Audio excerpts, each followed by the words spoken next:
Congressman Frost, you're the youngest member of Congress, closest to Amanda Gorman in age. You're from Florida. This is your governor who has done this. What is your reaction to the totality of this, including Amanda Gorman's response? It's completely disgusted, and I really feel for Amanda Gorman. You know, it was just about 3 months ago, Black History Month, where I actually read one of her poems to a room full of young black elementary school kids. And afterwards, when they came up to take a picture with me, many of them said how it touched their heart and how they had never really heard poetry like that. And so it's the banning of art, it's the banning of literature, and really what it gets down to is exactly what Ron DeSantis has been looking to do anyway. It's really behind the legislation. He's looking to get rid of black history and black excellence in schools, and that's why he has no problem with this piece of art being taken away from elementary school kids. And so my message to the kids and my message to people in the state is to continue to fight for a world where we're not banning books or banning poetry. And if Amanda Gorman wants to come to Florida and read that poem that was that piece of poetry that was banned from that school, well, we're more than happy to host her and make sure students actually hear it.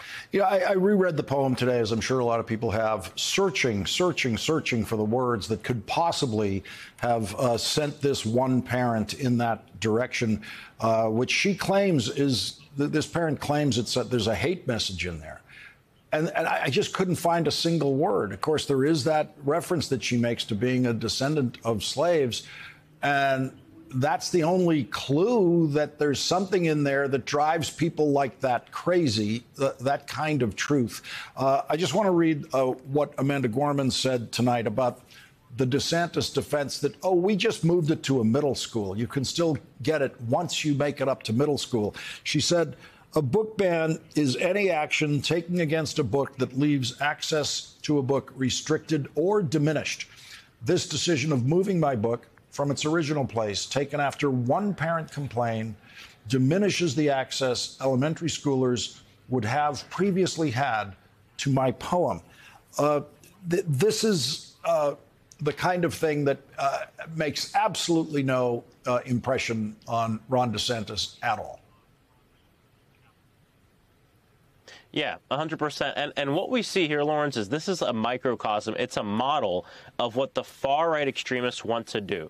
The way the book ban has been set in place is that one parent, and not even a parent, any person in the community can essentially submit a form and have a book taken off the shelves of any public school.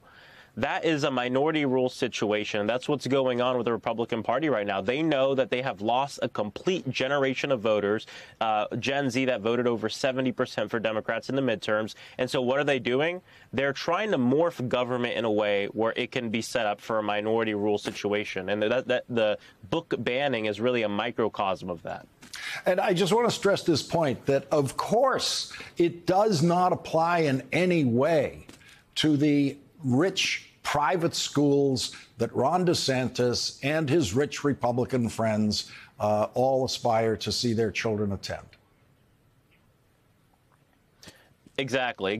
And we see this with Republican policies all the time. They want to legislate a way just to give themselves wedge issues for elections, but all this legislation really doesn't impact them or their children, and I'm talking about the leaders of the Republican Party, but it's for everyone else. It makes me think about this whole thing in Florida where they're always talking about socialism, and then they go and legislate and give socialism to corporations and then harsh competitive for working families everywhere else. It's the same thing with the book banning, and it's complete hypocrisy, and people see through that. And I think with DeSantis now being on even more of a national stage, people are going to reject this far-right fascism is what it is. I'm just defining what it is.